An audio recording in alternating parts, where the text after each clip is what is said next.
Four friends enter a forest to honor the friend they lost. But what they don't realize is that the forest already knows their guilt, their fear, and the one secret that will decide who survives. Because this is not a place that hunts people. It waits for them to break. Four close friends walk into a liquor store on a quiet night, laughing and planning a hiking trip meant to celebrate their bond. The mood is light, almost careless, but inside that store everything changes. Two armed robbers suddenly appear. Panic fills the room. Luke, our main character, freezes in fear and hides. His best friend Robert does the opposite. Robert stands up to the robbers, trying to be brave, trying to be a hero, and in seconds he is killed. Luke survives not because he was stronger, but because he did nothing.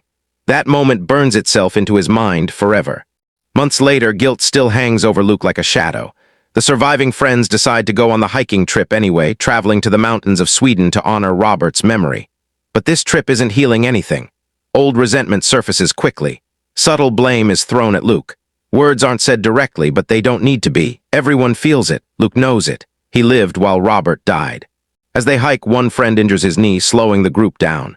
Frustration builds. Tired, irritated, and emotionally broken, they make a decision that seals their fate. Instead of staying on the safe path, they choose a shortcut straight through a dense, ancient forest. The moment they step inside, the atmosphere changes. The trees are massive, blocking out the sky. The forest is silent, no birds, no animals, nothing. It feels less like nature and more like something watching. Strange symbols are carved into the trees, runes that don't belong to any modern culture. That night they camp inside the forest and something disturbing happens. Each man experiences horrifying nightmares, visions of a towering presence looming over them. Luke dreams of reliving the night Robert died, his guilt twisting into something monstrous. When morning comes, they realize the forest has already touched their minds, and whatever lives here knows exactly who they are. As they move deeper into the forest, exhaustion and fear begin to break the group apart. The path behind them seems unfamiliar, as if the forest itself is shifting. Eventually, they discover an abandoned wooden cabin hidden among the trees. Desperate and shaken, they decide to sleep inside. The cabin feels wrong. Inside, they find strange bone charms, bloodstains, and a crude wooden statue shaped like something between a man and an animal. Despite their instincts screaming at them, they stay. That night, something takes control.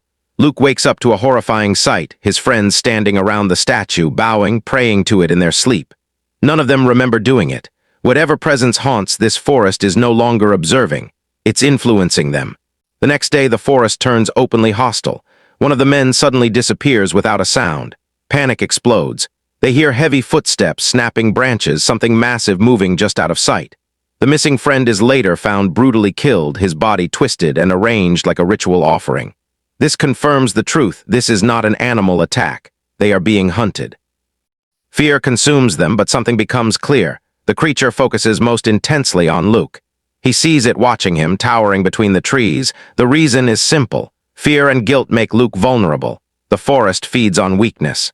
As the group continues to collapse, the creature finally reveals itself in glimpses. A towering nightmare with antlers like a stag, a body that looks ancient and decayed, and movements that defy nature. This is no demon. This is a god. A Jotun from Norse mythology, an ancient being worshipped through sacrifice. And it has chosen them.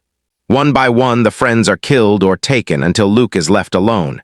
Instead of killing him, the creature does something worse. It spares him.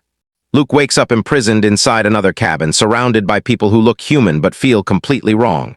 These are not victims. They are worshippers, a cult that has lived in the forest for centuries, serving the creature. They explain the truth. The monster grants immortality to those who kneel and worship it. They never age. They never die, but they can never leave the forest. Luke is shown what submission looks like. Broken people, hollow-eyed, alive but enslaved. He realizes the monster doesn't just kill bodies, it breaks spirits. Those who bow live forever. Those who resist are destroyed. That night, Luke is dragged before the creature. It forces him to relive his greatest shame, the night Robert died. It shows him every second he hesitated, every moment he chose fear over action. The creature wants Luke to kneel, to surrender his guilt, to accept immortality as a reward for submission. But something changes. Luke finally understands the truth. The monster only has power because he believes he deserves punishment. And for the first time since Robert's death, Luke forgives himself. Instead of kneeling, Luke stands.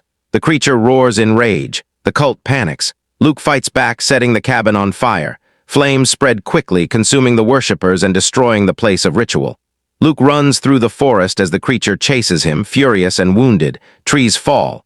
The ground shakes, but the forest has a boundary. As Luke reaches the edge, daylight breaks through. He turns back and screams, not in fear, but in defiance. The creature stops. It cannot leave its domain. Gods bleed, but they are still trapped by their own rules.